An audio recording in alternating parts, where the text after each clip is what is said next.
what it is, what's happening. I ain't giving you guys a Facebook, Instagram video in a hot minute. Sleeping on the job. Just been kind of busy. Working on junk. Got some old work out of here. I think I got 2 old jobs left, and then all my old jobs are done.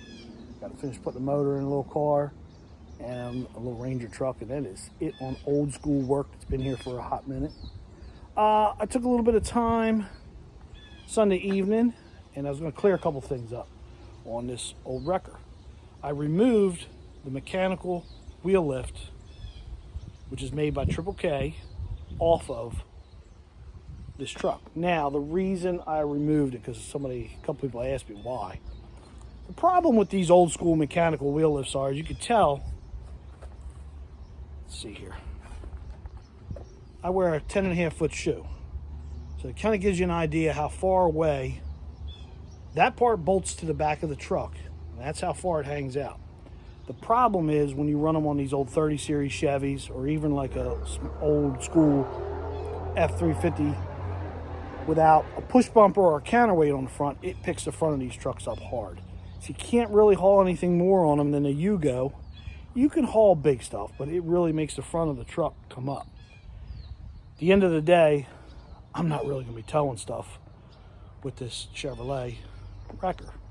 We might go get a junk car, old parts truck or something with it, but I'm not really towing stuff with this truck. Let's get realistic. It's just a toy for me. So I'm going to put it on a different truck.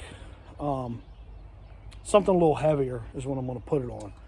But that is why I removed it off this truck, because I'm not really going to use it on this truck, and this truck doesn't really like it. Plus, it wasn't mounted correctly on the truck to begin with. They just had it bolted to the tailboard of the bed with no bracing. So when you would try to pick something up, even like a Ford Ranger, it would want to bend the tailboard in. It's not heavy enough. And it no bracing underneath. So off it comes. I don't know, put it on a different truck, something else, something a little heavier. I got my eyeballs on a couple older. I got my eyeballs on an F700 truck, and I got my eyeballs on a 60 series Chevy. Well, if price pans out, I might pick something up, and then that'll probably go on something like that.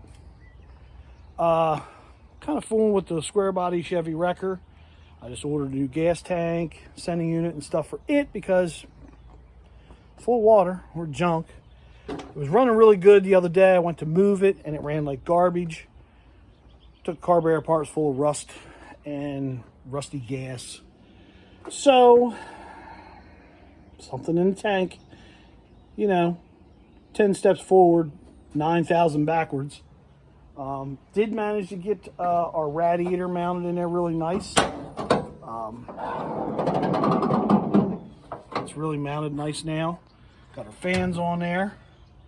So I got to get a newer upper radiator hose, because this has got a bigger outlet than what the hose I got. And I started making some brackets to mount the transmission cooler on the front of the truck. So that's what's going on with that part. Got the J10 on the lift, and we're running through all the brakes on it right now. Of course, like everything else, it's at a stopping point because I need some parts. All the brake lines are done on this truck. New brake hoses. Calipers are good. They go back and all. Cutting the rotors. They cleaned up really nice. But I had to got to order new seals for the front. And I can put them all back together, repack the bearings and everything. So I'll take care of the front brakes. Obviously, I have not cut that one yet. Rear brakes, getting all new shoes, wheel cylinders. And I thought I bought hardware, but I didn't. So we had to order hardware and something else for the back brakes. What did I have to get? Oh, I got the hardware and I got the self-adjuster kits. That's what I got. And then the J10 will have brakes on it. Then onto the exhaust. I'm going to bend up all new exhaust from the manifolds back, putting true duals on it, because when I lifted the truck, it's only got a 4-inch lift on it. But when I lifted it, the front dry shaft now comes in contact with the Y pipe. So we're going to put true duals on it. I did get the little 350 Chevy. It's for the 60 Chevy Apache outside. I did get it fired up and running. So it's running and it's alive. And amazingly, the carburetor still works. I literally had gas pumping from the carburetor up to the line, and this old Rochester still works. Hard to believe. But it runs, so it's ready to go back in the truck. I got to get something for it. Something dumb. I can't remember what it was. But it's ready to go back. Oh, I was gonna repaint the firewall. I was gonna give it a scuff it down and give it a second coat of paint and call it a day and set the motor back in and bolt it up. But I figured I'd get this done and then I'll roll the truck around and bring it in the shop. But I thought I had everything for the brakes to knock it out, but 'tis what it is. We'll get it. We'll get it. Things just move a little slower down here. That's about it. I've got a car here for a cat. That for a frame swap. I've got a Nissan over there that needs a rear. And I got a 90 Chevy pickup that's getting a 350 Chevy. So I'm going to go back under this wrecker here and finish getting the saddle tanks out of my square body, because tomorrow should have new tank, sending unit, and all here to put in it. This truck does have dual tanks.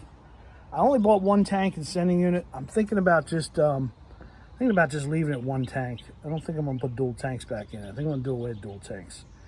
I mean, I don't see myself needing dual tanks in this truck. It's a 20-gallon fuel tank.